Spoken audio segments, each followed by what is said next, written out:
Thing on my head. Indeed. All right. Yeah, I got it. And I'm gonna hit the timer here nowish. You know the show. Sasha, Sasha, I'm bored. What do you have for me today? Well, today I bring you tales of my misadventures in Carlisle, and shit gets strange. So, anyways, this past Anyway, weekend, because obviously up in Carlisle you have do Dickinson tell. College. Yeah, you have Dickinson College up that way, and so I've been spending weekends helping my boyfriend Al get the apartment cleaned up. We went to this like pizza place like a couple weekends prior, and he had said, well, maybe we should go back there. I wasn't too keen on it. And so he's like, well, we'll go over to the North Hanover Grill, which to me is kind of like cool. They have shivas and shaved ice. When? And initially we had thought about going to the G-Man, but since it was graduation weekend, like all of the cool places are packed. So yeah, we'll roll up on North Hanover Grill, and it seemed pretty chill. We order crab cakes, and in walks this trio of golfers. There was a young, tall guy with reddish hair, very loud, very obnoxious. There was kind of like this middle age yes man. And then there was this older guy who was just fucking weird. So they all proceed to. Define weird. I'm gonna get there. That's part of the story. Well, that's the thing. It's like weird for you and I is different than everybody else. Right. Well, this is part of the story. This is where the weird comes in. So they all order hot wings. The older gentleman immediately requests a pair of food service nitrile rubber gloves. You know, the little blue jobs you pull when Yeah. you work in the kitchen. Um, which just seems odd, you know. And of course, he gets into this prolonged statement of, well, I need them to eat my hot wings. And I'm just like, so it's already weird. All right. Yeah, Loud you wouldn't talk. need that level of protection unless you're going to a place that deals in like ultra like 50, whatever the highest level hot sauce there Yeah. is. And the atypical bar is not going to have that level of hot Yeah. sauce ever. I don't think they have anything on the Scoville scale at all. Um, B but dubs, anyways, maybe B dubs. yeah, maybe. But still, it's just odd. I'm watching, and the dude looks like a very aged Hannibal Lecter dissecting his meal. Now, most people, they just put the wing in their mouth, and no, he's pulling the meat off the bones with his rubber gloves. I mean, it looks like he's performing an autopsy on chicken That wings. be the case. Just order boneless. Jesus Christ. And I'm just sitting here like, they have boneless on the menu to make matters worse. And the big tall guy just starts making the most obscene, obnoxious jokes that you can imagine. And I'm just sitting there like, well, here's this one guy that's kind of like bridging the gap in the ages, and they're clearly friends. But I'm trying to understand why the other two hang out with the loud, tall, 20 something obnoxious redheaded gentleman. And the whole time where he's dropping rude, obscene, racist, sexist jokes, he keeps staring at me, you know, the one and only trans girl in the entire fucking bar. And I'm just like, I'm waiting. You know what I mean? I'm anticipating. It's like, motherfucker, please say something. Because I know it's rattling around in your head. Please, please. The whole night he does it. He just proceeds to stare at me. And I'm just like, so the whole time that this is going on, I get this unusual text. Again, like I said, weird experience. And somebody I've never met, but knows me from OnlyFans, messages me, hey, are you at North Hanover Grill? And I'm looking at my phone like, what? And like, it's clearly not big tall dude, because unless he can stealth text, you know, I'm Yeah. like, who who the hell is this? And I'm just dying of laughter because Al is just cracking up beside me watching the dude devour hot wings. And this cop idles over beside of us, off duty, mind you, not in uniform.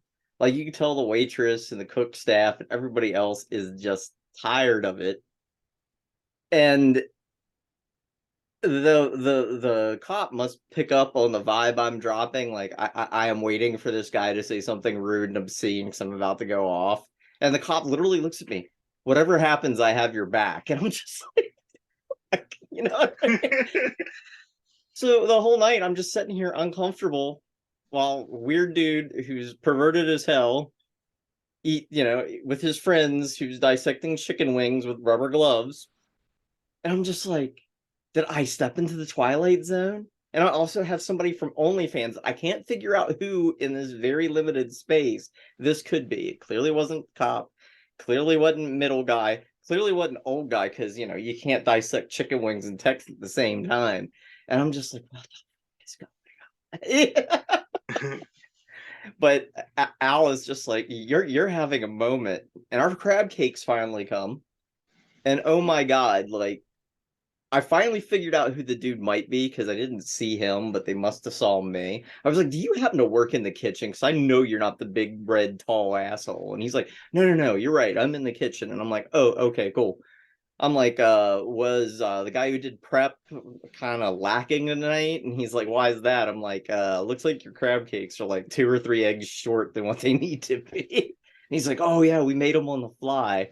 He's like, can you believe this asshole out here? And I'm like, yeah. And the whole time I'm just waiting for some sort, but the dude just keeps like power staring at me like the whole time while cracking obscene jokes. I'm just like, I can't make sense of it. And it's just like, woo, it's fucking weird. So weird tales out of Carlisle. That almost reminds me of like this past Friday night. They've been having karaoke at the boss is thinking of sorting out because the guy doesn't read the room a lot of times. But still but one of the other owners comes in early. It's like, yeah, it might get a little weird tonight. I'm like, hold up. As compared to now any other night, one, most of the times it's normal. And again, I thank you for helping me prep for some of the clientele. Like I said, maybe a month or two, I had somebody come to do the axe lanes that was a member of the LGBTQ community. Yeah, 2 guys. You told me about this. Yeah. And it's like uncomfortable, but I'm willing to learn. It's like I'm not going to be, that guy's like, all right, tell me what to do. teach me. But prior to that, I'm like, this is where I was coming from. It's like, if we get somebody normal, and I turned to the servers like, as compared to the chick that came in with cat ears and a tail about 2 months ago. Not kidding you. Now, I'm not talking furry suit. Yeah, just cat ears and a tail. I mean, I own cat ears. They're right there. And I'm not talking a cat tail attached to a leotard or something like that. No, she was wearing a skirt. Okay. So it came up from out under her skirt? Right. I'm like, I want to know, but I don't know. I know I shouldn't stare, but I'm like, I want to stare because it's, it was like a really short skirt, and it was like, I got to concentrate on what's going on with the axe lanes. Well, I mean, you live in Martinsburg, so it's a good possibility you might run into I'm not one of my many exes. It sounds like something they would wear. I deal with strange. I do this with you. I know. I'm not full suited furries. I can deal with. That's part of our geek culture. I can deal with that. I don't mean the culture. Geek. I don't mean the LGBTQ culture. I mean the whole geek. I'll say weird culture. We have our own thing. I'll lump the furries into the geek culture in a way, but I mean, come on! I'm not it's putting just them kids down. who got overly excited from Gadget from Rescue Rangers. You said it. But And maybe a Either little way, too into Sally Acorn from Sonic.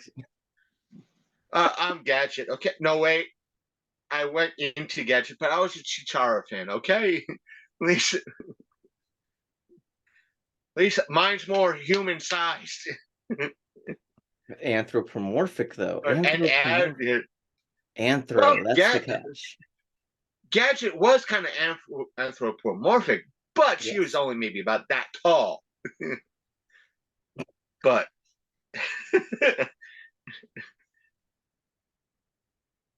you know, It just why did you popped have in to that go? joke I was reading today about this woman who's confronting Goliath.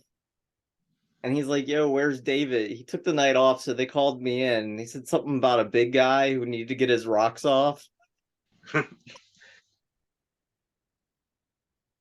That's all You there's and this, up. you went down this rabbit hole. Speaking of going down a rabbit hole, you do know what was probably at the other end of that tail, right? Yes, a plug in some sort. Yeah, like R2D2. You But more know on the what? nose. More on the note. We Uh are we are not a family friendly here, but no. No. I no, mean we no. do premiere on OnlyFans and whatever the fuck I feel like posting on YouTube. Why do you think I posted up the full length episode today on mine? It'll It's be like, well, she fine. hasn't posted anything in the past 2 weeks. I've been 3 weeks. busy. You know what? Until she does, and I put that in the description. Until she posts it up, it's gone here. Keep it up. I don't care. My OnlyFans are happy. I do get random messages from them in weird places. Is that you at the North Hanover Grill? I was like, I don't know who else it could be. Is it that weird random old lady? Because I have questions, but yet mildly curious. One of these days, I'm gonna get in the bar and somebody's gonna do that to me. It's like, do I know you from somewhere? And yeah, just I tell me. watch a I do that. It's like, yeah, podcast yeah. on an adult website. It's like where, where? If it's my evil 20s, that motherfucker still owes me $20. You know. But yeah. So, anyways, Anyway, welcome to, of course, Sasha After Dark, the podcast of darkness. I am Sasha Constantine Monroe, aka Sasha, the Princess of Darkness. Yes, I'm freshly showered and look like a drowned rat.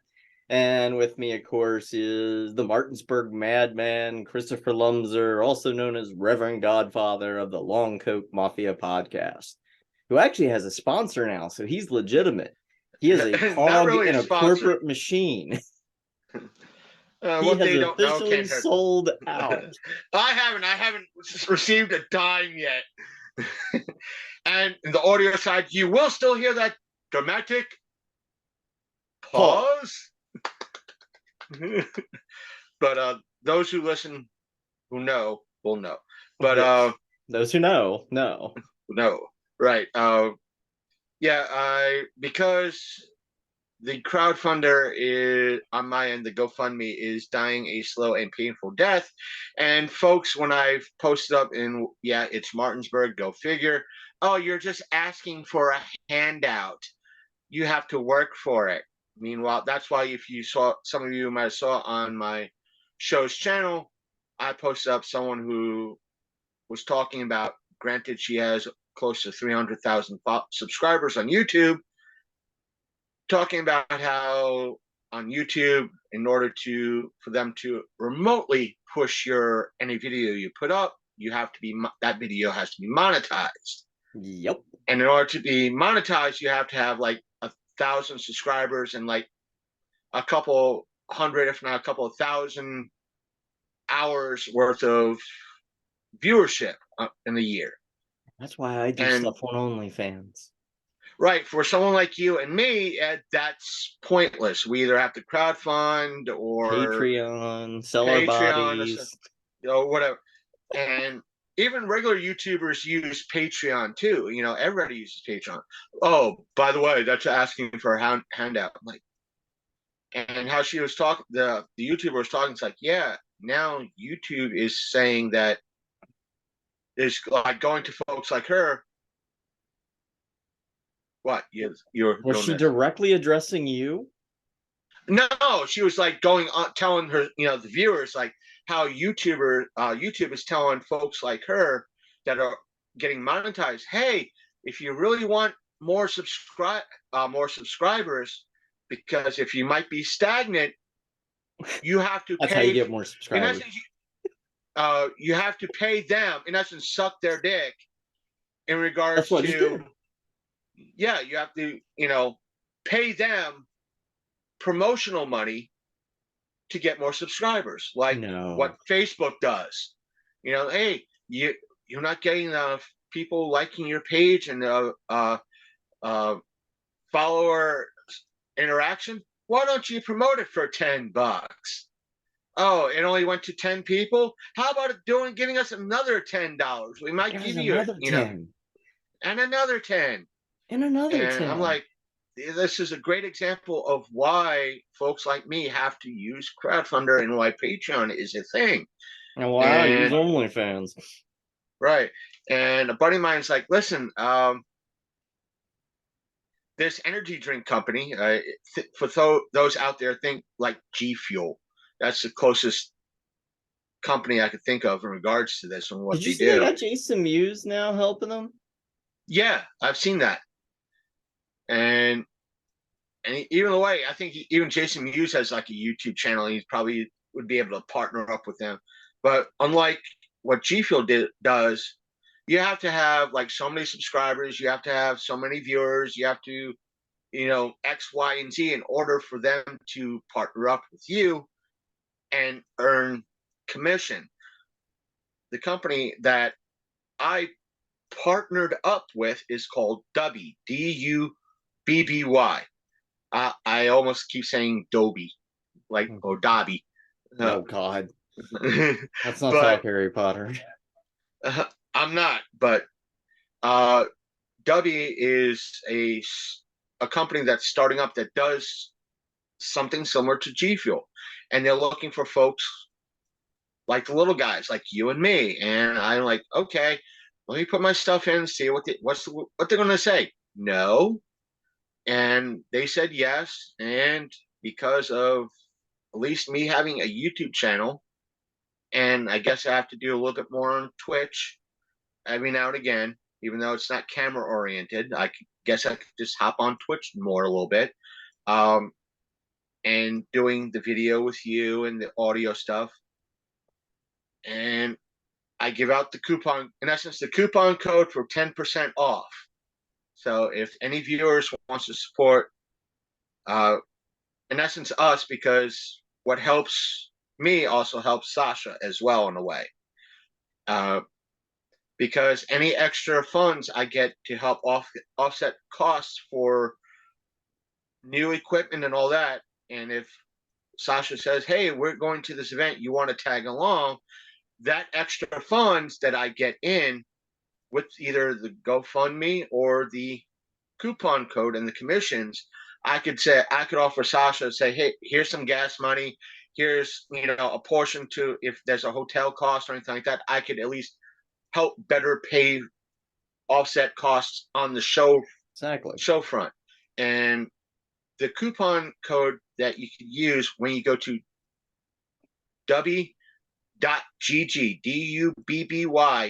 dubby.gg, and you fill up your cart, you could buy something cheap, use the code LCMP, use the code LCM podcast. That's LCMPODCAST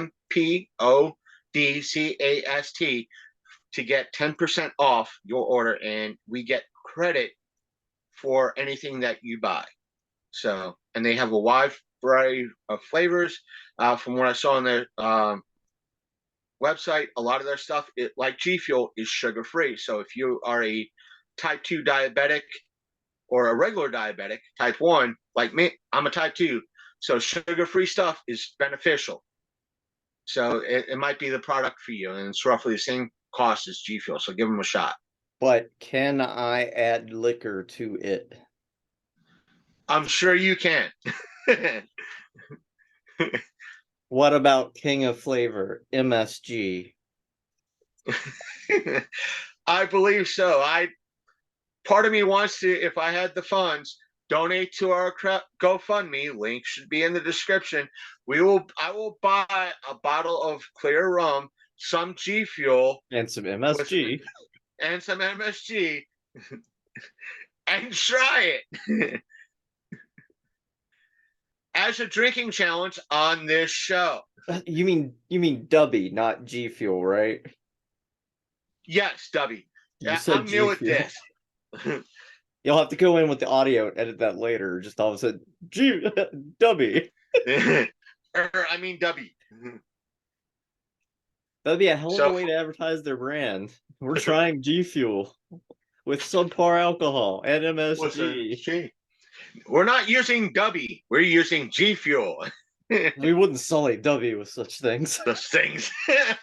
We don't keep Dubby in the closet. Closet. We give him a sock.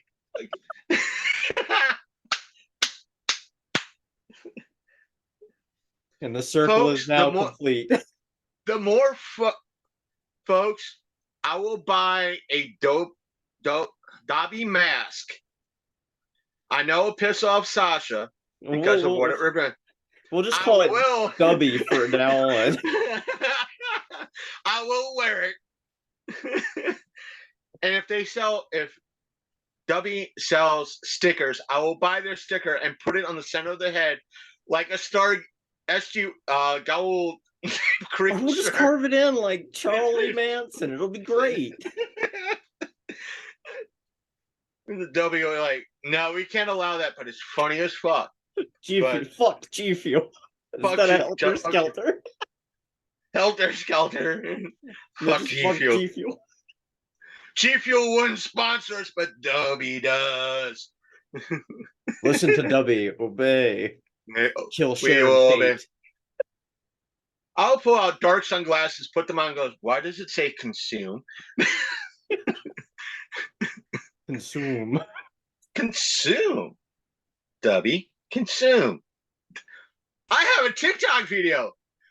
Friday, I can't wait.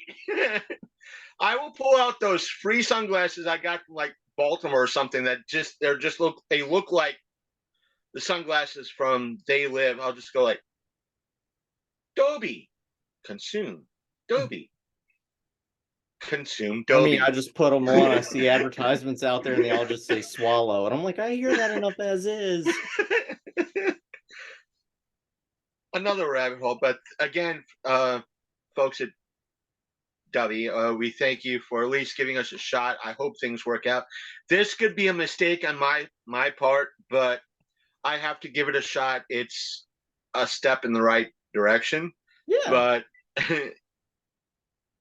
in some cases, I will pick up their $15 tumbler because one of the things that they recommend is that if, at least to show that you are a sponsor and all that, and because I'm drinking stuff anyway, I'll get the dark one. I'll slap one of our stickers on the other side, and still, I'm not saying I won't be drinking G Fuel in their cup, but I get a coupon code. I'm drinking G Fuel. It's like, G Fuel, you better offer me better promotional stuff than what they're offering me, or else I'm sticking with your competitor right now. I wouldn't say that. Dubby sounds like somebody who's just trying to get that little small part, which is okay. That's the person to be. Don't want the whole pie. You just want that. You want that. You want that Moxie dollar. You're not exactly Pepsi or Coke, but you're Moxie. Of course, the Moxie's I want the RC dollar.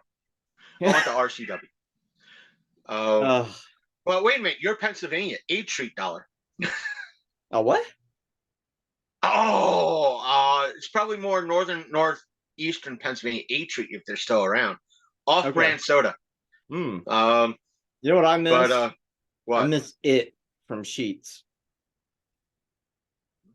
Never heard about that.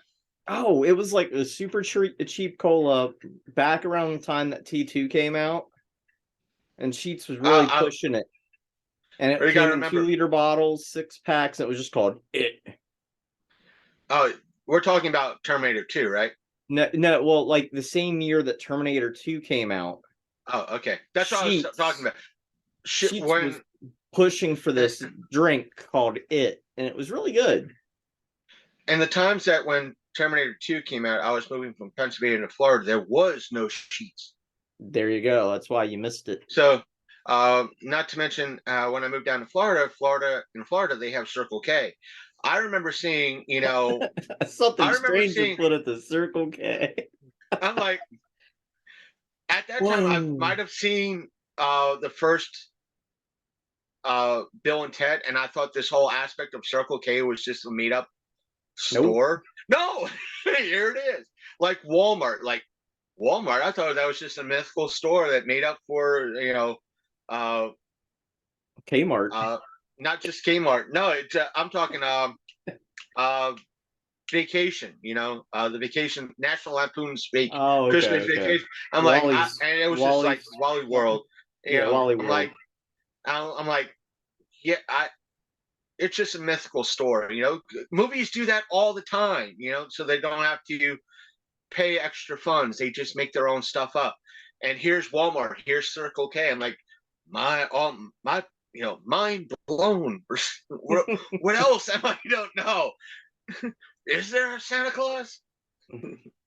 Well, speaking of mythical things in movies, one of the things I do You want to mean talk about besides my today, life? What was that? I said, speaking of mythical things in movies, what we want to talk about today, for a little bit at least, is classical movie monsters. And by what I mean by classic is basically, just to be safe, let's say pre 60s. Anything pre So 60s, you're talking about at least the big three: vampire. Vampire slash Dracula, werewolf, and Frankenstein. right. And preferably if the film's black and white, but there are some color jobs that kind of sneak in there. Um, and so, like, some of my favorites off the top of my head, of course, I'm gearing up for Blob Fest, would of course be The Blob, because there's always a certain charm about watching 30-year-old teenagers try to outsmart a monster that's destroying their hometown. And while they're secretly smoking between takes, but you can see the smoke rising up from behind their shoulders. It's the greatest Oh, thing you mean ever. besides the movie that's in my voodoo collection, Reform? I don't believe I have to say it's not a porno. It approaches the softcore porn line and just stops. The movie's called Reform School Girls. Is it from the 40s and 60s? No, 40s and it's from 60s? the 80s. Oh, It's one of those films that I think out of everybody playing it, maybe it's supposed to be everybody that's all the women that are in it are supposed to look like they're like 16, 17 years old. but they're not. But no, half the cast, like three of the main cast that they focus on are again supposed to be looking like they're 16, 17 years old. They look like they're 43. Well, Legitly. in Go the on my Blob, you got voodoo. Steve McQueen. Steve McQueen, okay? Yeah, I know. Yeah. He's well over at least 28 when that movie came out, so he's close to 30. His female co-star though is at least 18, and I'm just sitting there like should I call the child line? Do we need to put him on some sort of predator list? I mean, what's going on? But you got to figure, Keanu Reeves was in his mid-20s when he was playing Bill and Ted, the first one. Yeah. Whoa. Whoa. But still. But like for me, like I said, Blob takes top bill after that. I know it's going to make 1,001 fanboys cry for saying this, but yes, The Beloved Alien is a remake. I also enjoy It, The Terror from Beyond Space, which is the original Alien, which Dan O'Bannon admits to heavily cribbing from to create the script for Alien. And a lot of people don't know that.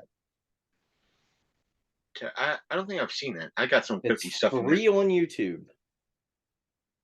And it's So, a slog, but when you watch it underneath the concept that, hey, this is kind of like the basis for Alien, it starts to add up.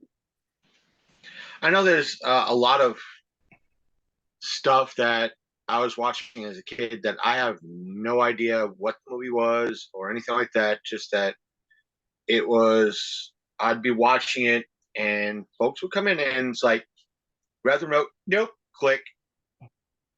I was getting invested in that shit. What the hell? It's I want to curse when I was like 5 or 6, in that I should say 6 to 10 range. Um, not really knowing what it is, but I was like getting invested in it. Yeah. I remember, it seemed like an interesting storyline. I wanted to watch it. Granted, when you're 6 to 10, if it gets a little bit too creepy, and you got a remote, you're going to change the channel. One of the earliest films that Willow saw that had always had an impact on them was them, with the giant Yeah, ants. I enjoyed that. Yeah, and it was interesting because I actually on the computer still to this day I have where I can take a standard like DVD or Blu-ray and I can convert it to Anaglaph 3D, which is the red and blue. And for them at the time, it was really, really cool. And they'll bring up the fact that, hey, can we watch them this weekend? Because it's been a while. There's even a remake of that getting ready to come out, which I'm kind of curious how they're going to adapt nuclear-powered giant ants in the modern times. One, I hope it's rated R because there's a couple of scenes that I would love to probably see in rated R.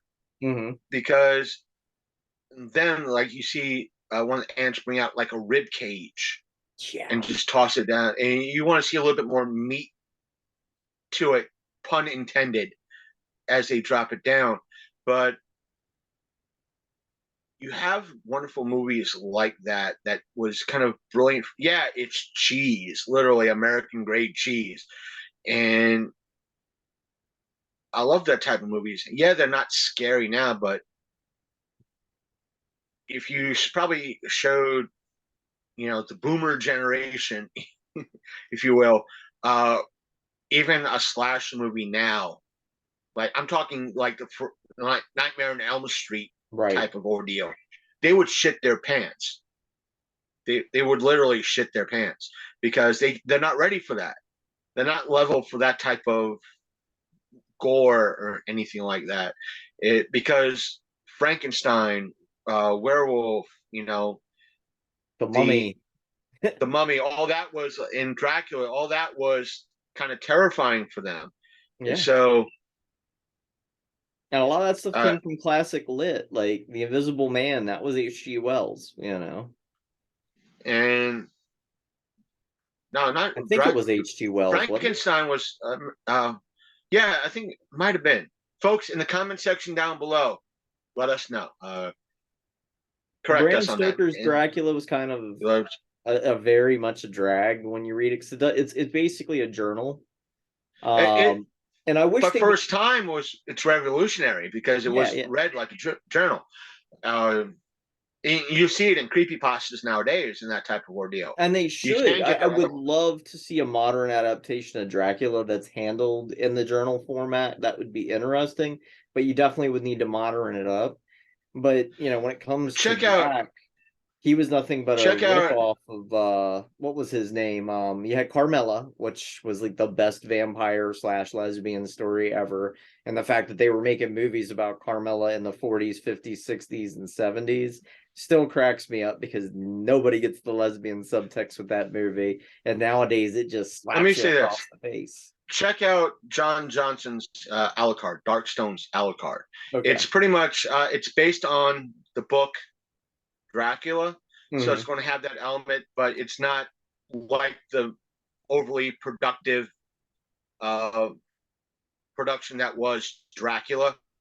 So you're going to have a little bit more different context to it, and it's low budget. He does a decent job on it. I wish I had a copy to loan you. You might find it on either Tubi. I think he has an extended version on YouTube going way back.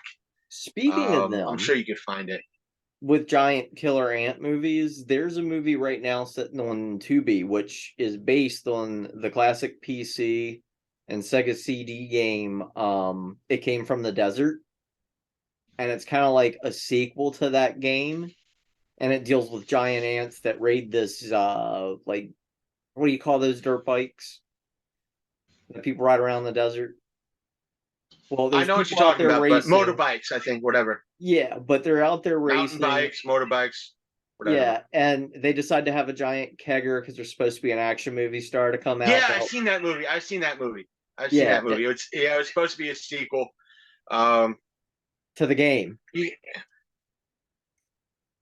I thought it was supposed to be a sequel to them.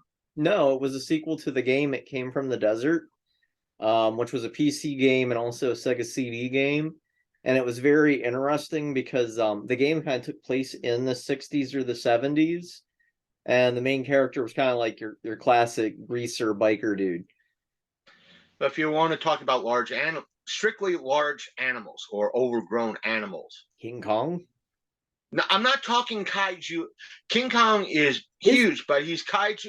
He's is he really kaiju kaiju in level. the original ones? Because if we're talking scale, he's kind of dwarfed in comparison to the likes of Godzilla and the rest of the kaiju. He's Well, not if you that want to look big. at it like this, if you want to go by the classics, the black and white stuff, Mighty Joe Young was way shorter, not even thigh high to King Kong.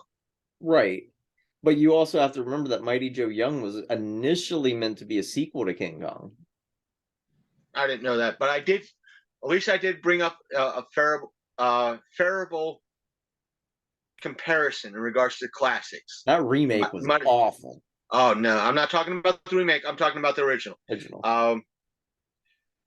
But I'm talking still 80s. Food, large animals like they live. Not they live. Them. Large animals. What was the one with the Food, giant mantis in it? Or was it just I don't called the know. giant mantis? Might have been giant mantis. Yeah, it was 50s. Lacking creativity, guys. But still, visual creativity, yes. You know Name Tarantula? calling, The movie with the giant yeah, tarantula? tarantula. But No, like overall, Clint it's like, Eastwood was in that movie, and a lot of yeah, people I don't think so. realize that. And Shatner was in another one similar to it too. Kingdom of the So who Spiders. knows? But there wasn't giant But spiders. There were little I'm talking spiders. about the movie called Food of the Gods and Food of the Gods Oh 2. yeah, Food of the Gods. That was Burt Gordon, wasn't it? Yeah, I have it on my Voodoo. You got the And second one? no, they don't have it. How else I would have picked it up? I would have loved Because I that vaguely whole. remember the Exterminator in that kind of having a very Clint Eastwood type character arc, and I kind of want to watch it just for that. And who can't forget the second one wasn't really alligator. I think it was Alligator and Alligator 2. too. The The mutation. one, the sequel, the mutation wasn't really that big anyway, but still, it was an overly large alligator. Yeah, but it was fun to watch that dude who was like an alligator expert made sex noises at that news reporter. I can rewind that clip and just crack up for hours because he's all like, like, is he but gonna go overall, home with her? it's part of my large animal collection. If I want to do a movie marathon, it's like, what are you gonna do? Large animals. It's gonna be alligator, alligator two, them, they live, them. I don't know why I keep saying they live. I guess Empire of it's the from the Ants. skit. Empire of the Ants. I don't think I have, but Isn't I should Elizabeth have it. Taylor in that? Yeah. I think so. Yeah. It's one of them women with the long dark hair. It was kind of like a sex idol back in the day. Late 70s, early 80s, or something like that. Yeah. But again, mostly it's the black and white ones that I enjoy. Really, they cover up so much, the black and white stuff. Like even the ones that are colorized are fun. Look at Valley of the Gwangi. I might have seen that, but this circus discovers like this hidden valley, kind of like out in the desert in Native American lands, that's full of dinosaurs, and so they try to incorporate the dinosaurs into their circus, and of course chaos ensues.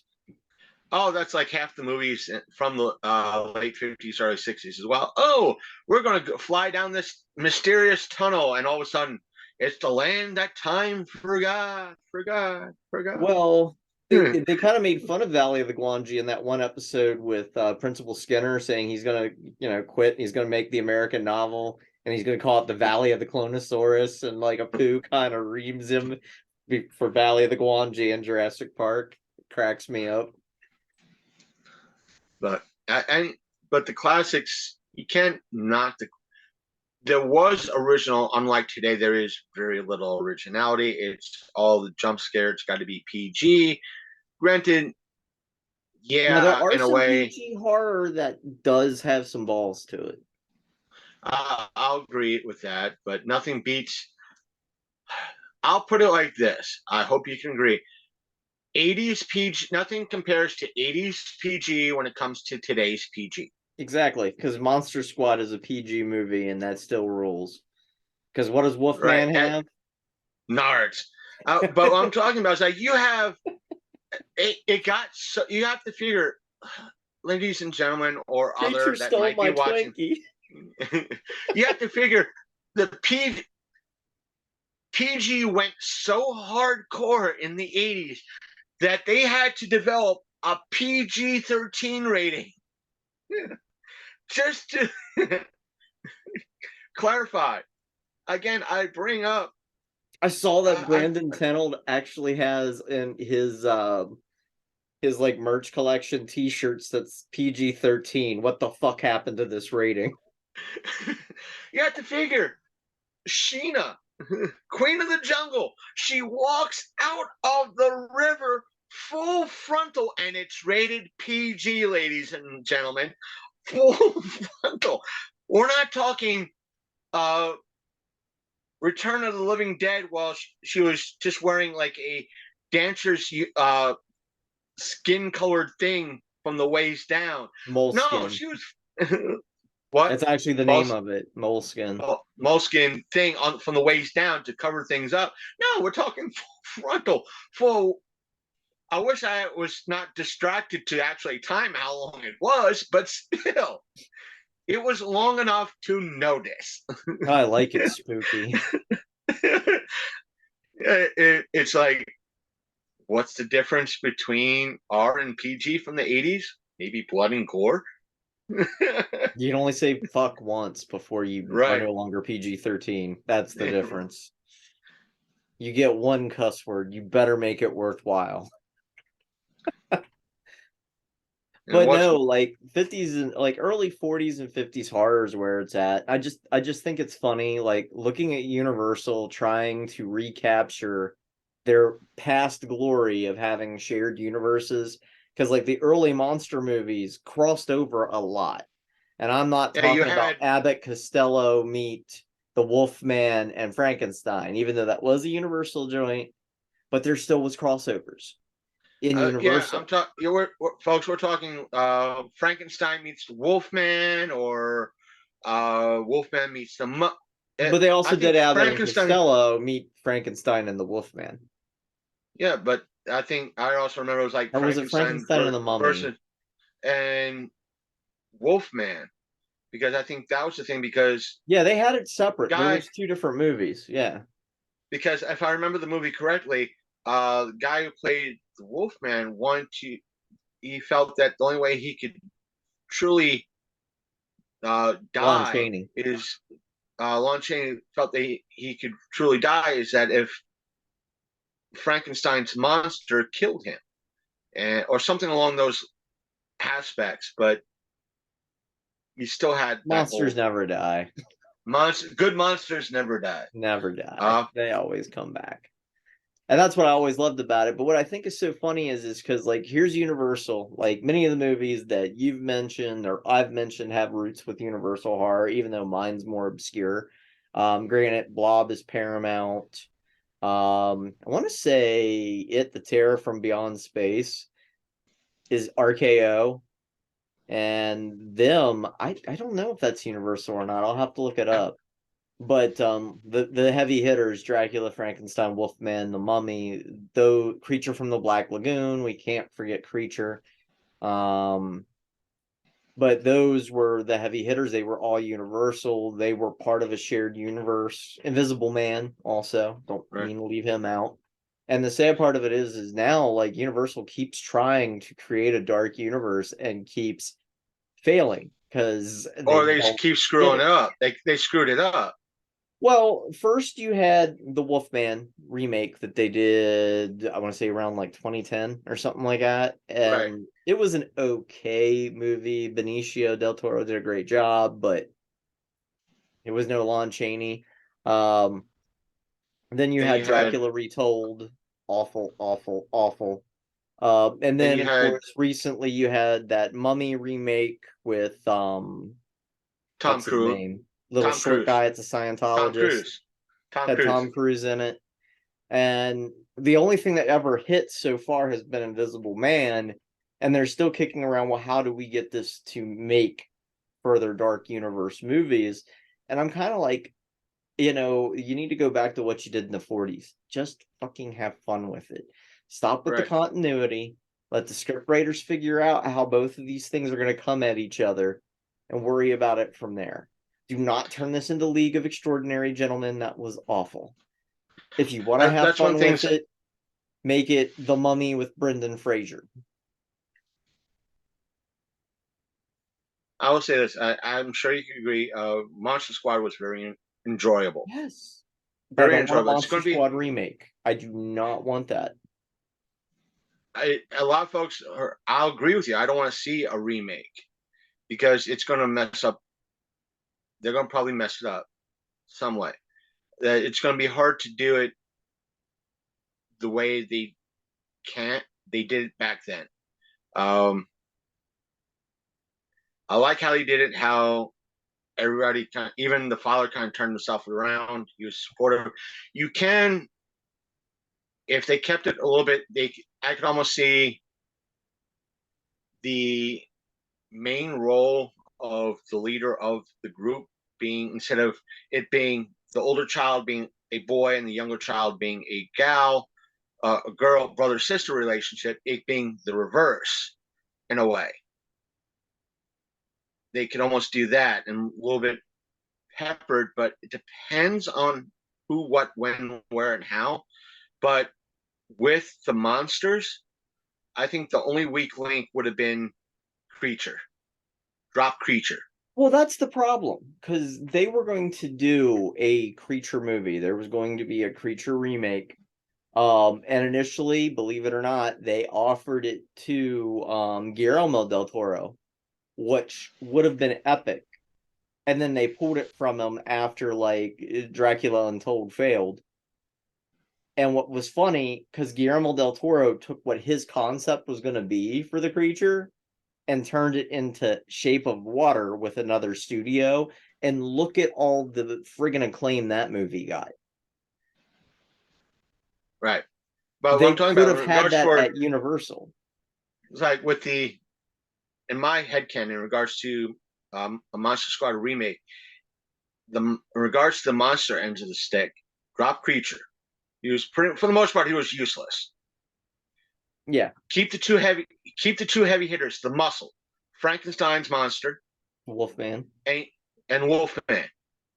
Keep Dracula, but in regards to the Mummy, though it might seem a weak link, you power scale it a little bit. You power scale the Mummy. Use the same similar concept to the Tom Cruise Mummy. You make the Mummy female a little bit and make her a little bit of a magician. That way, the Mummy has a little bit of power scale to her as well. That way, for whatever is lacking without Creature, you now have the additional threat, and you could have a little bit of a love aspect between Dracula and the Mummy, two immortal beings right there, in a way, keeping each other, because you can have a dynamic there and add a little bit of, it's not just getting to steal the talisman to rid all good, it's going to keep them even more immortal and even more powerful. Yeah. And so you have that, then you have the whole good dynamic to do what they do. But it's touchy feely, and the way things tend to happen nowadays, it would be a bomb fest. it's very rare that you see something that they do. Monster Squad is obscure. It's a classic, and it's obscure. It's not on the level of Battle Angel obscure, but it's obscure.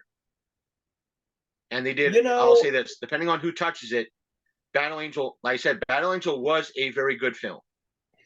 yes. You could, like, for example, because Invisible Man did well. It did better than what it should have. And obviously they do have an Invisible Woman planned, which could be interesting. Um, but if they want to build from that, they would have to kind of keep it grounded in realism.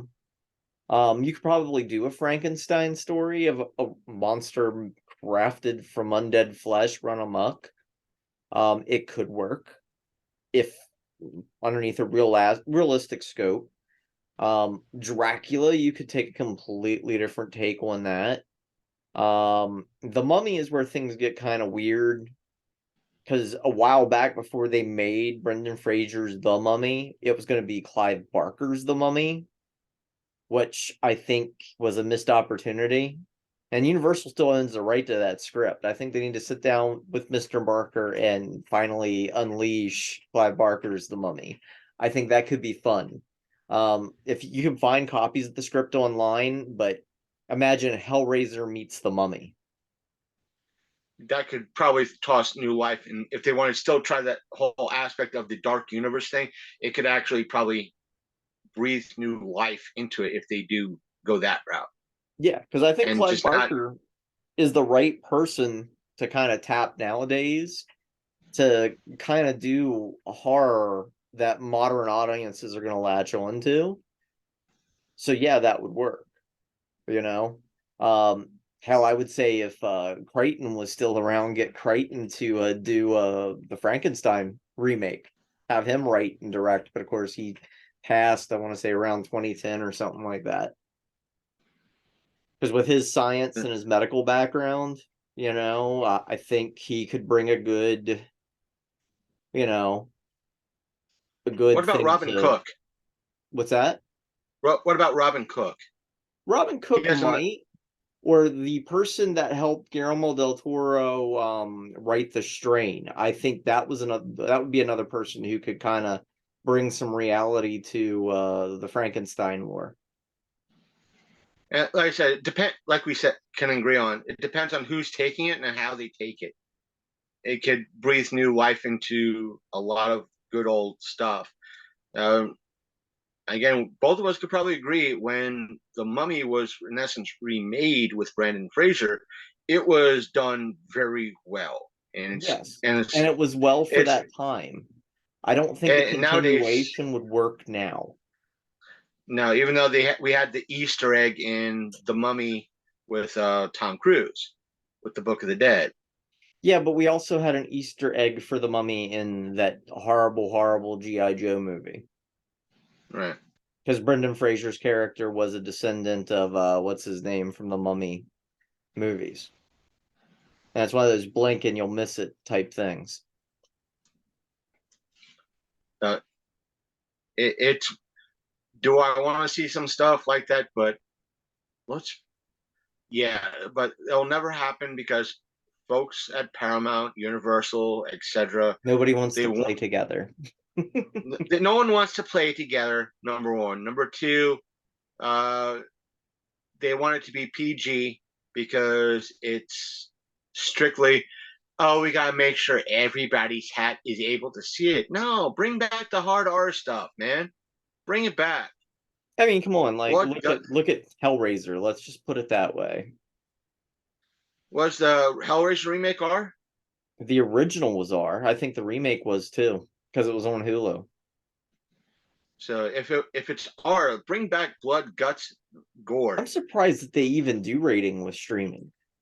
Because when Rob It's Zombie did Three from Hell, he purposely did not put that in theaters except as one of those like events at certain theaters. What's it called where they do like certain events? It's not AMC, it's like RC that does it. I know Regal Events does like Regal There you does go. something like that. It's like Regal Events. Um, But Three from Hell before it hit anywhere. Rob Zombie I wanted know. it done as an exclusive, as so it could be unrated. And to me, it's like I'm surprised streaming can't be unrated. True. Plus, you have if no streaming place wants to take it, it's a horror movie. I'm sure Shudder would take it up. At least Yeah, because they're horror centric. Dickinson. Yeah, but Shudder also has a huge hard on for IFC Midnight. If you haven't noticed, I But think they have an it's a exclusive first run thing with IFC Midnight. it's still it's an option that's out there. It's like I don't want a gone are Universal the streaming days. channel. You and I come from a time from where in the 80s and 90s. You were born when? 78. 78. You're 3 years younger than I am. It That's the thing. 80s you had a lot of weird. Yeah, it was slasher dominated, but you had a lot of weird shit. Yeah. You had stuff like Food of the Gods. You had witchcraft. You had You had the most ghoulies. epic hardcore Disney movie ever. Black Hole. No. And it's something that even Disney Plus doesn't have up yet, and it kind of pisses me off.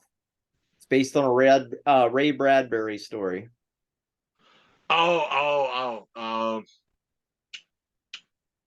Involves a carousel. Yeah. Something wicked I this know way comes. Yeah, I remember that the whole scene in that where the guy in charge takes the The hands and grandfather's squishes hand. it. The hand. Yeah, that freaked me out as a kid. Like, oh, And that was not Disney. really freaked me out. Not freaked me out. It's just like, ugh. Uh, what's this movie? Oh, this something wicked this way comes. I'm not watching this. I'd rather watch Good. Poltergeist again. But it was a good movie. Oh, so there's a debate for you. When it comes to Poltergeist, who really did it? Is it a Toby Hooper movie, or is it Spielberg, or is it both? Because there was a Uh, huge, and I will kind of say that there was a huge director's like issue back in the day when that movie came out, where a director could only have so many movies out a year. And so a lot of people believe that Spielberg heavily influenced Toby Hooper to make Poltergeist, and that's why it feels like a Spielberg film, because they couldn't have it as a Steven Spielberg movie. He could produce it, but he couldn't direct it. I think there's that aspect of uh, I'll put it like this: if you catch the reference, there was a Beyond the Thunderdome aspect to it, meaning there were two directors, two separate writers, or separate directors on Beyond the Thunderdome. If you pay this is what was brought to me, to my attention, because you had those two people working against each other. You could tell which scenes were done by one particular person and one bunch of scenes that were done by the other type of person, the other Right, but person. like when you So you watch Hooper stuff, and like Hooper stuff is weird. Like look at the and difference with between when you watch TCM and the second one. when you watch Poltergeist, you could tell when Spielberg had his control. It's all family friendly, family deep, deep, deep, light, and all of a sudden when Toby had control of Yep. things, it went hardcore.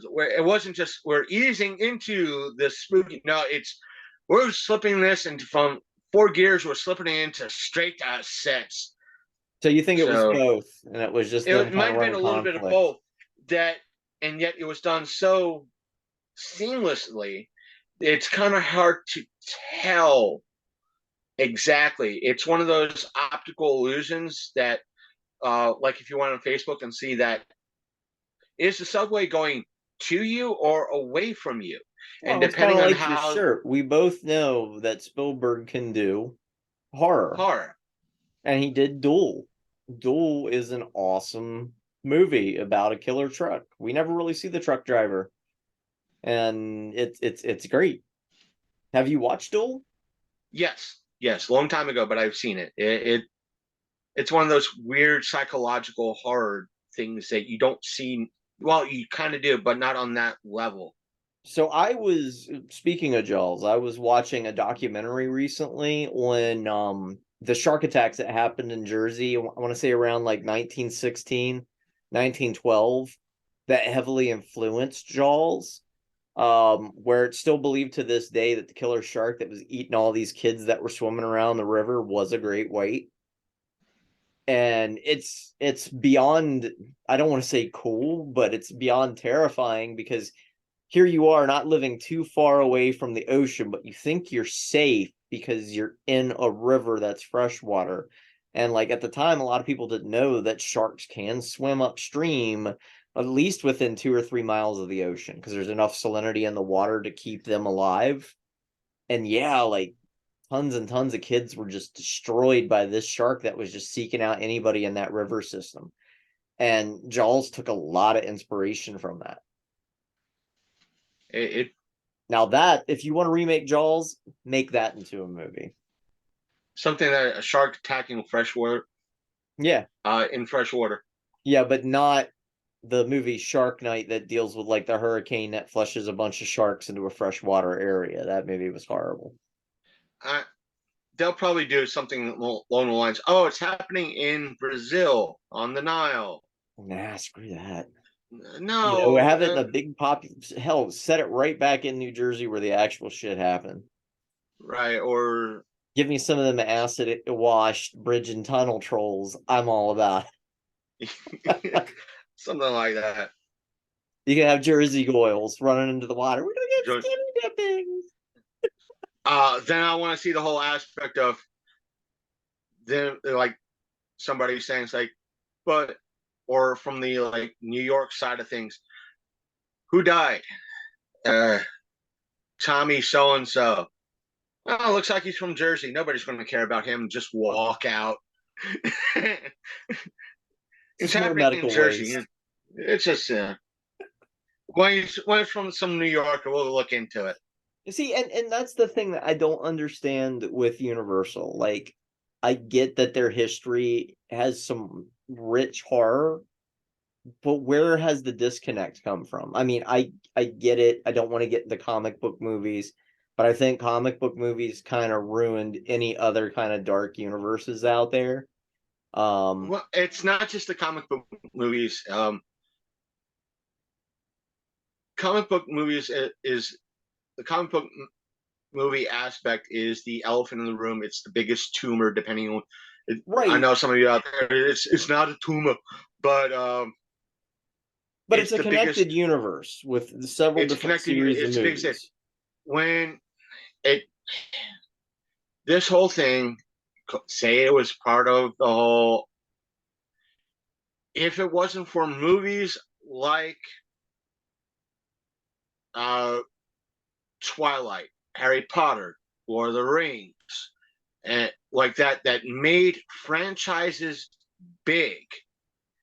And therefore, when you had movies starting like not just Hulk, but you had Iron Man, Thor starting to be big.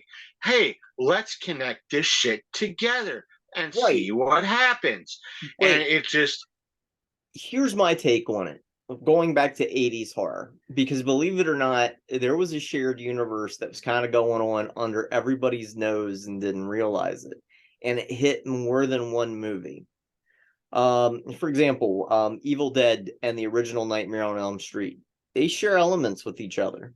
If you watch basically Nightmare on Elm Street, one of the movies playing in the background in Nancy's bedroom is Evil Dead. However, if you watch Evil Dead 2 and you pay attention to the shed door and in the basement, or the root cellar, as it's right. appropriately called, you'll see Freddy's glove. You'll see a Hills Have Eyes movie poster. I think the Hills Have Eyes movie poster pops up in the first Evil Dead, if I'm not mistaken. And the second one shows Freddy's glove. Then you had the Book of the Dead, in, of course, Uh, Jason Goes to Hell. just right.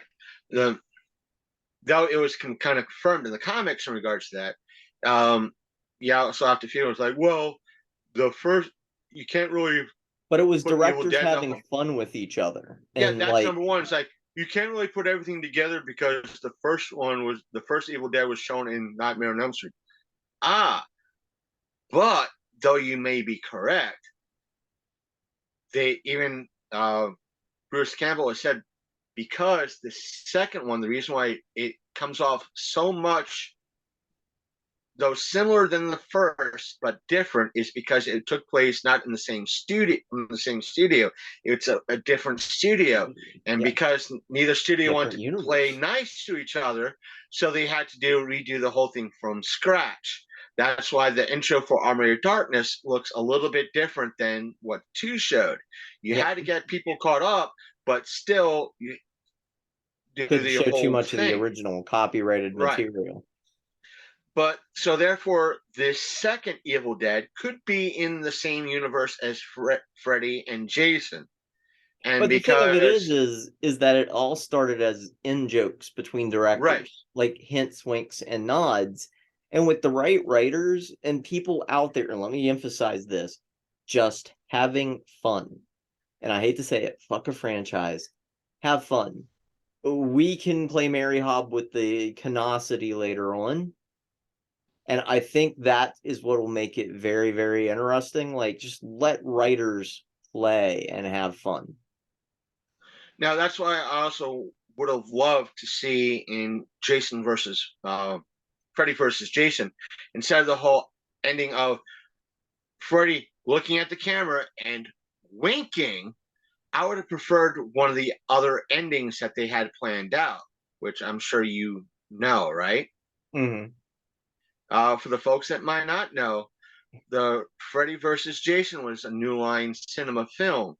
Who owns New Line? What other franchise do they own from New Line? The Hellraiser Yeah, franchise. because there was going to be And one of the Hellraiser in it ending, eventually.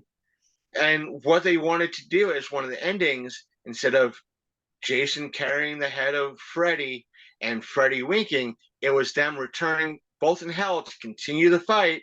And you see 2 chains wrap around each, preventing both getting close to each other. And it would have been probably Doug Bradley at that time come out of the shadows and say, "Boys, boys, boys, play nice." Probably Well, winning. initially there I was would have also loved. The fans would have went ecstatic. static, yeah. I would have But loved to like see that. the Halloween franchise was initially going to cross over with Hellraiser at some point, and I'm just like, that just seems weird, but okay, sign me up. And Mm-hmm. even Child's Play was supposed to cross over with Halloween at some point, which even also kind of makes me go, what? You know? Halloween and Hellraiser, I don't see it. Hellraiser, not Halloween and Hellraiser, not so much, but Halloween and Child's Child's Play. Play seems a little bit more plausible in a way.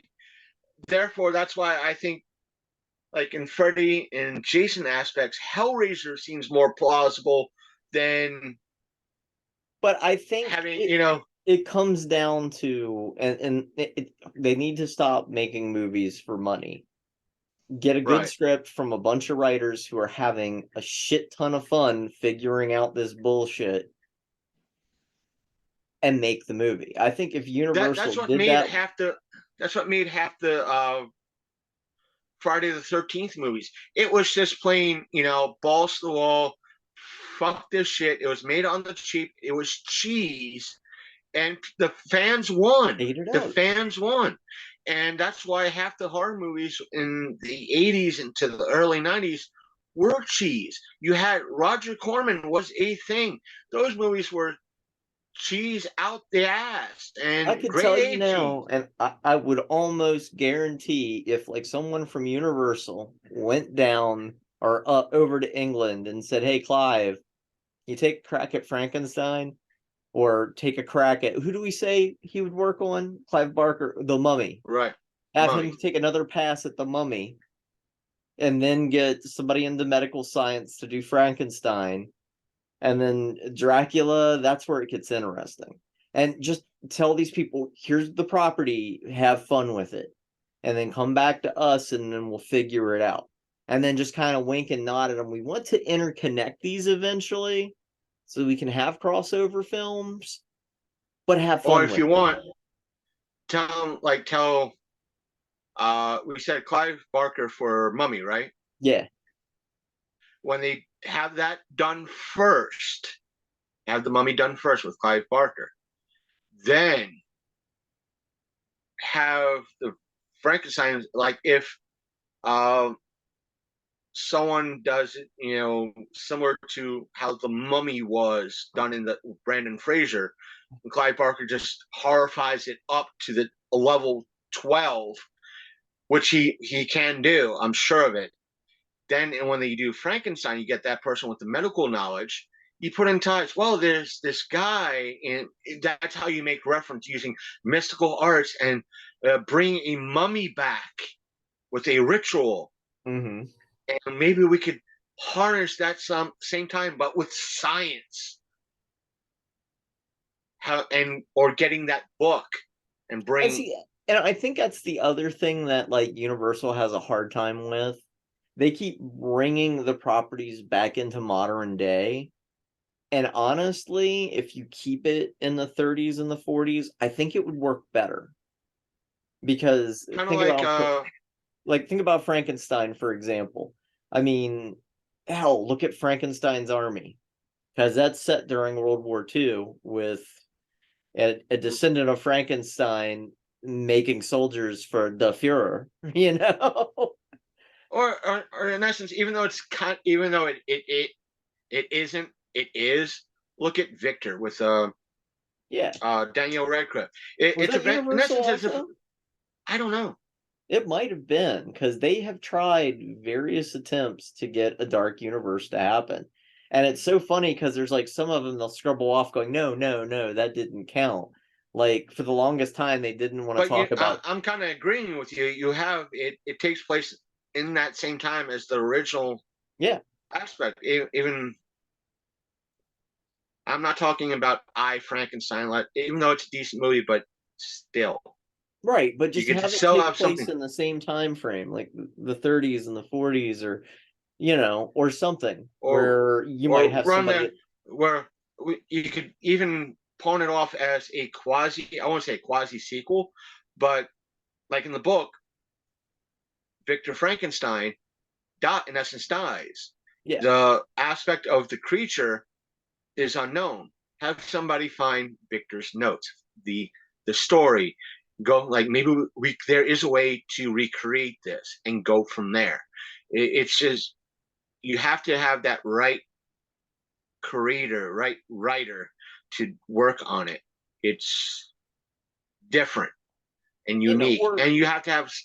I don't mean bring a level of camp, but you have to have that right person writing it. If you because have that right team, all of the monster movies, at the end of the day, at least from Universal, have one unifying chain. The Wolfman, the separation of beast and man. The creature, which is kind of like the redheaded stepchild of the bunch. No offense to you, of course, but none taken. the creature is about the origins of man. Here is this kind of like peak between man and fish. No, we're not talking about certain rappers who would like to have sex with fish. We'll get into that some other time. But we're talking about that apex of when man kind of came to be, like the missing link between fish and man. Right. Um, with Frankenstein, understanding life itself. With the Mummy, life after death. With Dracula, immortality and the price of it. But it all deals with what it means to be human, because even the creature, to a degree, they try to make him more human as the movies progress, and they find that they can't. And the stories do have kind of like a unifying theme to them. And I think if they wanted to make a dark series, that's how you would do it. You would You find have to that figure as well, universal theme. with between Dracula and Frankenstein. It's two different ways of overcoming death Yes, in a you way. have Uh, immortality, and then you have Immortality, bringing the dead back. dead back, And the mummy's kind and of the same way with bringing the dead back. just different elements. One is with science. One is with probably with Mummy Mystic Arts. Um, I'm not sure how The vampirism Wolfman is plays just into the whole man beast thing, thing. and Creature is the same thing too. So What was our origins, essentially? And I think if they kind of kept to that unifying theme and told stories like that and then linked those stories somehow, like right now off the top of my head, I could see how Wolfman and Creature would be an interesting pairing, because you have this conflict between man and beast with Wolfman, and with Creature you have this animal that appears to be man and is trying to adapt to man's society, and it's kind of a very similar tale to and what Wolfman. I think, it's not just that you're. I think we're overlooking a problem here. And one of the problems is and was, especially with the Mummy movie that came out a couple years ago, is that you have to have a director or a director and a producer that has a, a, a spine of steel or balls of steel to put their foot down. That Mm-hmm. means if the studio's like, no, we want this, no, fuck you, I'm doing it my way. Sit Right. down, shut up. And if one of the problems with the Mummy was Tom Cruise. He has to have pretty much. I want to be a 95% of it. I want complete control. You do that shit, you're gone. You're gonna Yep. listen to me. But I don't. Fuck you. Sit down. You're not the general here. I am. But think about, like, with like the actors that were in the original Universal movies, they weren't names until after those movies. Right. So try to Yeah. find unknowns and new up and comers. They Exactly. don't have that don't have that ego yet. Get somebody from like small screen or stage, hell. That's where half the original actors came from. They were Right. stage actors. There is still a healthy stage life out there. Grab them people while they're fresh. Let people cut new teeth. And then use all of your money in special effects and all that great stuff. Yeah. But Yeah. still, Yeah. I mean The money. the classics could be done again, and there could be a shared universe. It's like Universal. Stop thinking about making money, because they sound like the underpants gnomes from South Park. Steel underpants, massive profit. And instead of let's remake everything. No. Well, you would have to remake it, but don't do stuff that's from like 5 years ago, 10 years ago, or something like that. Just go back. If you have to do something, do what a lot of folks have forgotten. Yeah, they live them again. What they them. Not many people would remember them They're that much. remaking them. They're remaking it. Though I might whine, bitch, complain. Why not? Yeah. It's from the 50s. It's that far gone, but still, I'll be like, it's a cult classic. I'm going to still watch the original, but still, I understand it. Um, Just don't make one it thing, like Eight-Legged Freaks. That's all I ask. no. Please don't. Um, one of the other movies I like to watch, I'll probably watch it after this, is When Worlds Collide. Love Mm-hmm. that movie.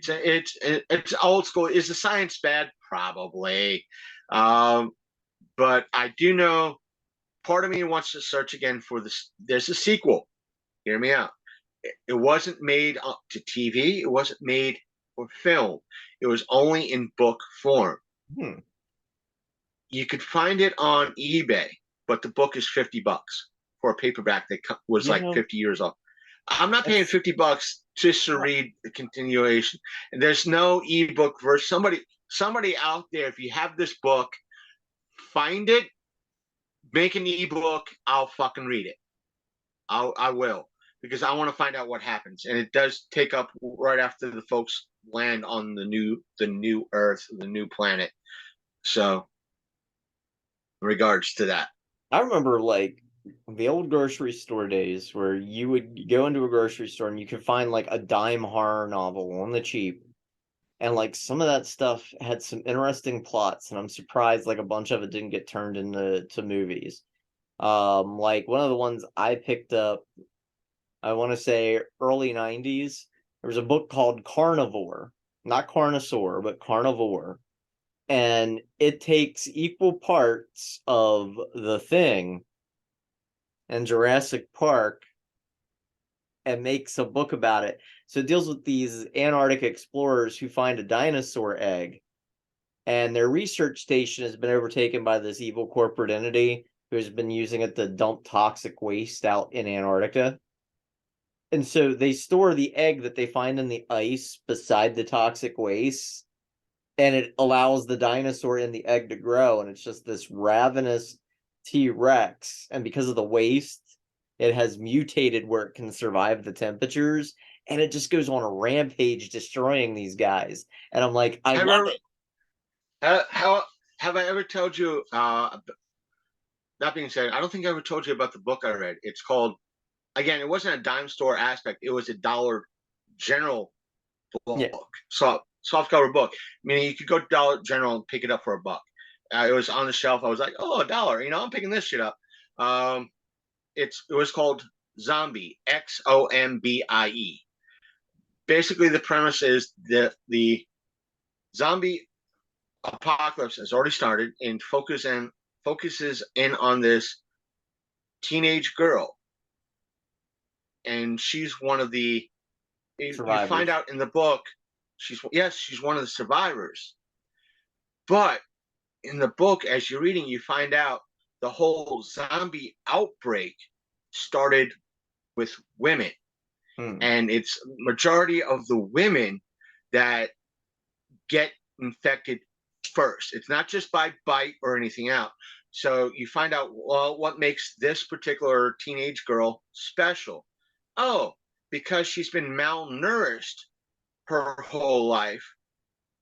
Her natural aspects that would trigger at 13, let's say 13, to make a assigned female at birth go into menstruation and the whole ordeal didn't happen with her because she was malnourished. And as soon as she started, getting the proper nutrition, that's when everything kicked in. And how she started to turn. And you find out the reason why the women got infected first in regards to it, and why women were the start of it, is because a couple of rich. It was the original patient zero was a not signed female at birth person, is because the rich elite wanted to be immortal, and the only way to keep the zombie infection in check is have a pure person, and she wound up to be, in essence, the queen of the, kept in like a tank and control. It was a weird but interesting story. Well, see, the fact that they took the name Zombie kind of upsets me with an X, because like that is a story by a guy I know by the name of James Farr, and it's about a zombie with a conscience, and there's a whole zombie apocalypse, and this little girl gets stuck in the middle of it, and he's got to get her back to the human settlement before the ravenous zombies decide to fuck her up. And he's just having difficulty dealing with the fact that I feel, but I can no longer feel because I'm the living impaired. And he has like these very meaningful conversations with this little girl, and because she's complaining about her head hurting, and he's like, well, that's good. He was like, that means you're still alive. And she's like, oh, do zombies not feel pain? And they're like, well, our bodies don't. And you're just like, oh, like, wow. And it's so deep. And you find out as the story progresses, there's kind of like a very H.P. Lovecraft, like other dimension that invaded us that caused the whole zombie outbreak. And that dirge, as what he calls himself, which basically means a mournful lyric, may have been one of their experiments, or may have been a doctor who was experimenting with what was causing this. And it's so cool because he runs across a mummy zombie who still has all her faculties because she wasn't of the elite class. She was people that was buried alive without all their stuff taken out, so she was able to reanimate. Plus a dinosaur zombie that had thawed out from basically like a chunk of ice. A glacier or something like that. Yeah, and they all kind of team up to get this little girl where she needs to be. And it's kind of cool, and they run across all kinds of stuff. But if you look it up online, it's like xombie.com. James Farr runs that, and it's he's even had people option him for movies, but he's kind of backed out because he's like, they all want to adapt the story differently, and he's like, I'd rather see a straightforward adaptation of the story versus a bastardized version. I know we probably don't have that much time left, but please forgive. I know you wanted to do it, probably go into something a little bit more different, but if you don't mind me, because I get a lot of flack on my end from, you know me, you know my stance and all that, but Yeah. you get a lot of new watchers and listeners. I got new watchers and listeners, and because places like Twitter and Facebook can be a dumpster fire within itself, um, and I get it all the Do damn we have a time. I was loser already of the week? besides the motherfucker that had 7 followers on Twitter and one, and the whole aspect of somebody I kind of familiar with posted up the old a meme that was over 10 years old. It's the whole aspect of you have a stereotypical nerding. I don't mean the nerds version of a nerd, talking about the neck beard, acne filled type of Yeah. mean lord type deal. And you have the hot guy sitting next to it, and you have the list of, oh, he's kind of shy. What a fucking weirdo. Oh, he's shy. Oh, he just doesn't. He doesn't want to talk. He must be a weird sicko creep. Oh, he doesn't want to talk. Oh, he's just shy. And that whole type of comparison He of eats his chicken wings the with gloves. like eats chicken wings with. Oh, he picked up. I dropped my pen. He picked it up. Ew. I dropped my pen. He picked it up. Guess my pen's going to be inside me later, sort of thing. And it goes all the way down with like the geek stuff and so forth and so on. And while the ugly guys all, the response is, ew, how dare he? Yet the hot guy is, oh, yeah, how cute and wonderful. Yeah. And the atypical was like, oh, it doesn't bathe. And you had this person with 7 followers, like, yeah, it probably doesn't bathe and doesn't do laundry. And I'm like, you're missing the point of the meme. Yeah. It's a whole aspect of the initial aspect is how, if you want to go with the standards, a person who is on the left could wash, clean, do have daily hygiene, wash their clothes. Just like the guy on the right, women go by looks. Yet the women want you, no matter what they look like, you have to like them. I know it sounds, it's that argument you'll hear like, oh, you'll hear some extreme women that are extremely overweight. They have to still love me even though I'm look like Freddy Krueger and 400 pounds. Yet they want somebody that looks like Henry Cavill. It's like, that's wrong. You're saying you want body positivity. You look at someone that you deem ugly as ew. That's being a A double hypocrite. standard, yeah. That's a double standard. And that's what I was telling him, that guy. And he was like, no, they don't. That guy has acne. He probably doesn't use face wash and all this. I'm like, what do you think daily hygiene means? I And mean, he's I look like hell because I like, did my daily hygiene today. Trust me, we don't and look so pretty all the time. that's the idiot of the week. But I'm talking about, I get flack because of the name of my show. I know you want to do origins and all No, that, no, no, but no, no. Who's giving yeah, you flack? Well, we can do um, origins next time. no, just not on that. I said every now and again I'll get flack for the name of the show in regards to, oh, are you associated with those folks in California, Columbine? And I tell them, it's like, one, I'm not in line with those fucking cowards. Yeah, I know what they did. They are everybody in that situation is a fucking coward. yeah. Depending on if you want to listen to mainstream media, They everybody in were all incels. that situation, they were all. I have my own agreement in regards to incels. It's a fucked up term, it'd be like me saying all trans are traps. Yeah. It But it to me like it I'm to me talking that about like but the root of incels, like those guys who literally say they're going to go out and kill because they can't get a date. um That's that the general it's a, definition of an incel. um there's the whole aspect. I could be classified as an incel, involuntarily celibate, because I don't want to date because of the whole extremist Right, but you've feminist never movement. said you But want to go out and kill anybody, so right, um, that's the difference. the whole aspect is, oh, you're the name of the Lone Coat Mafia. I'm like, tell me where in all my episodes Exactly. have I condoned what they've You done? did. Exactly. I never did. A lot of folks that I've interviewed, especially you can say vouch for this. My 3 rules is no hate speech, no derogatory terms unless it's under heavy context. Yes.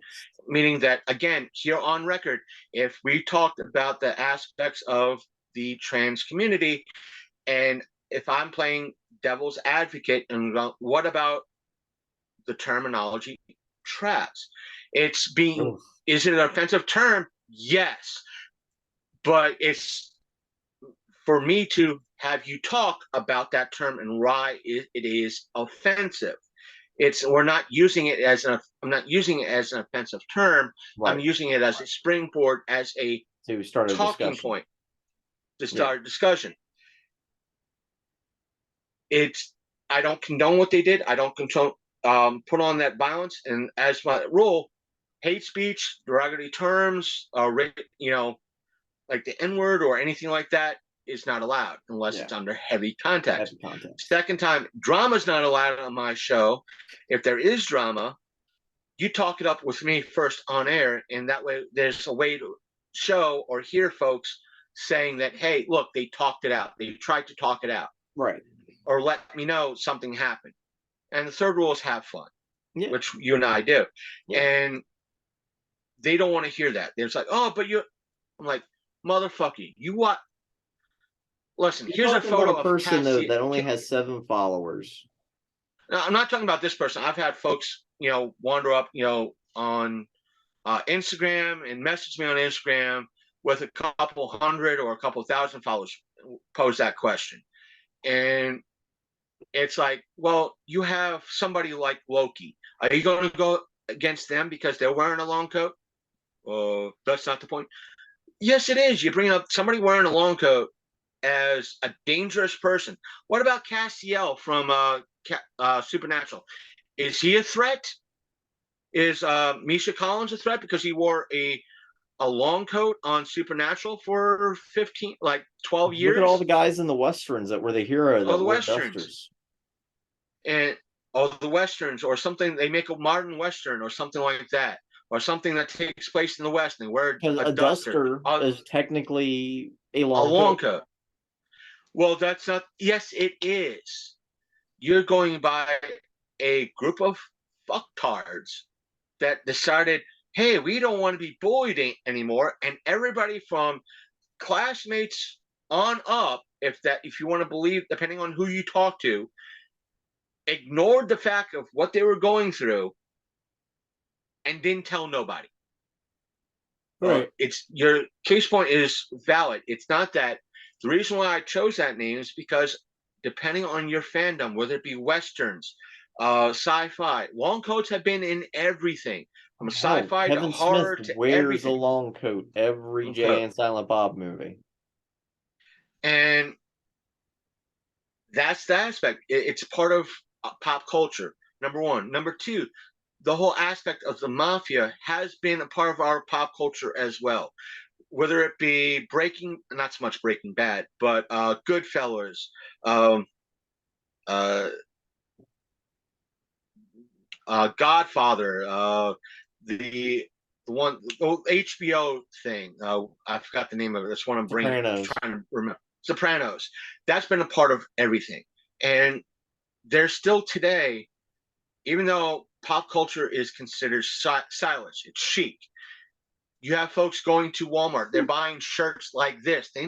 They think Jaws is a brand. They don't know it's a movie from the 80s. Folks, you have that stereotype. Oh, I was wearing my Nirvana shirt. Somebody came up to me and asked me to name 3 albums. Yeah, that's because a lot of times, a lot of folks that are buying that shirt, yeah, you might be a fan, but how many folks have said it's a band shirt? Oh, I thought it was the name of the brand. That's the point. And you Yeah. have folks still that are fans of horror, like you and I, fans of sci-fi, fans of Marvel movies, that they are shunned because they are fans. Oh, you play D&D. Oh, sicko, weirdo, freak. And that's why part of my mono, if you listen, folks at home, if you listen to my show, you hear rest his soul, the guy that did the voice for our intros and our outros and all that. He says, "Welcome to the Long Coat Mafia, where we don't treat you, we treat all geeks as family, because we want you to be part of our family. We'll Right. get your back. We Oh, will. family. It's about fam. It's about. Hopefully, I could find. We'll get a What's the little name? Just clip going. with Vin Go. Diesel saying Vin that. Diesel saying family. Family. I'll find it. Just put it all. It's about family. Family. It's that aspect. We have that. It's bringing family into us, and why not having a bunch of our family? It's that. It's The it's about outcast pop culture. protect. It works out The just out. fine. Yeah, we're the outcasts. We're the fun part. We're gonna watch the cheesy stuff. We're the ones that are gonna go, here, read this. Ooh, Life You're gonna Force. watch this. It's what was that? Ooh, Life Force. Ooh, Life Force. I'm going to watch. Don't make me watch that now. That's Toby uh, Hooper, isn't it? I don't know. I think it I know. is. I just know it's Canon Films, man. Canon I Films. think it's Toby Gotta Hooper. love Canon Films. Uh, We go full uh, circle. go Well, I tell for you what, I've but got a pitch for you regarding these people. Got a pitch. Future show idea. and not to Next time you mention get it. it, It's next not time just you that was get just another one of them, you get a screen grab of them. And then the stupid shit that they say, and we will post it to our respective pages and just put it out there and have them and be. And I don't know what to call them, but it'd be kind of like back in the day when I would do the dating fails. oh We yeah. could do that But for them. here's another thing. Back in the day when I first started this, um, about 3 to 4 months prior, a podcast I used to listen to. It was called. I said this in my podcast 101 panels that I've done, and I'll probably post that up next week as one of the anniversary episodes. I used to listen to them for years, and the podcast was called Slacker and the Man, and the person that one of the main hosts was a former cop. And I pitched him, I was like, listen, if I start up my show and you come back, how about we have a little bit of a rivalry? A cop versus, the man versus the mob in a way, and Yeah. have like a little bit of friendly, scripted, wrestling rivalry type of ordeal where it's all completely fake, but we're having fun with it. Watch, or do something on Twitch. Like if he was still doing it today, I'd be on Twitch doing playing like Call of Duty World War II one-on-one battle with him, trying to go back and forth. That way fans could join in and watch. It'd be that marketing aspect of watch, former agent, former cop go after a mobster, but all in fun. It's that it was that mindset of if he comes back or if he continues, we have that thing. And every now and again I'll see his posts like, do you want to kind of record again? I miss it. I'm like, how much is it going to take to you to come back on my show? Come on. How much? Right. So, and so, like, yeah, like seriously, screen grab them people from here on out. Just screen grab them. We will put them on the show. We will say, here's what this dumbass said. Let's explain why it's stupid. Let's laugh at them together. right. So, because trust me, I'm sorry. I could grab some stuff from my DMs that you and I could spend hours laughing at. Hey, we could do one of these days. We could do a viewer email or viewer DM special or something like that. Yeah. Yeah, and so Oh, whenever you get some stupid shit like that, just save it. Set on it. Let us know, and then we'll put it out there. we could probably do something I know, at least on my end, folks on Sasha's end, and maybe later on my end. At least I've been promoting it on my end. July 12th is when we'll probably, because of your new schedule, we'll be recording next. Not next, but we'll be one of our scheduled recording. That's my show's anniversary date, our birth date for the show, officially when we officially launched. And it's the last day for deadlines for Miss Blob Fest. So far, I've only got one competitor out there, just one, and of course, it's somebody sitting in So front of a camera. what Sasha could have planned, she could probably roast me or all that. We'll figure something out. We got over a month to that Yep. happen, so. Um, And I may be off that day because of. Oh, you said July 12th or June 12th? July 12th, July. Okay. Because that's So, only a couple days before Blob. It should work. We'll figure it out. well, we'll figure it out. We'll think of something depending if your schedule is free or something like No, that. no, no. If My not, schedule should be free. I'm just saying it's because I'm going to have a lot of content that you can use from Blobfest as well. and I'll still post up like whatever you hand over to me. I could always post up somewhere. It's extra stuff on my end, and it's like I know you gave me permission. It's like that extra stuff helps my channel. I know you have your own channel. It just helps my stuff gain traction and all that fun shit Yeah, too. yeah. So Content, putting stuff out there. But yeah, next time you get more and dumbasses, I want them. Give them to me. give them to me. Give them to me. Give them to me. But yes, you have been listening, of course, to the podcast of Darkness. I again am Sasha Constantine Monroe, aka Sasha the Princess of Darkness, horror hostess, demonologist, just big fat nerd. And then, of course, me And here, I've got the hopefully the Martinsburg blog, Madman, Christopher Lumser. and hopefully you'd be what, the Blobfest princess or whatever it's called. Mixed Blob Fest. We'll see how that goes. I mean, I've only got one competitor so far. If it stays that way, that'll be great. But I don't know. It feels like everybody's waiting to the last minute to drop their entry so they can see what everybody else did beforehand.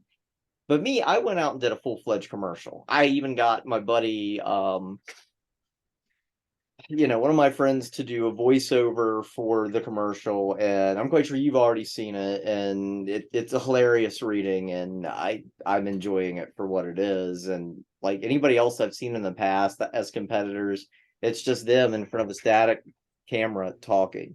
This new girl that posted, I want to say yesterday, at least she has some comedy to it, some interesting cuts, and some unique stylistic camera choices, but it's still somebody sitting in front of a camera. It's like, tell me a story. Give me something.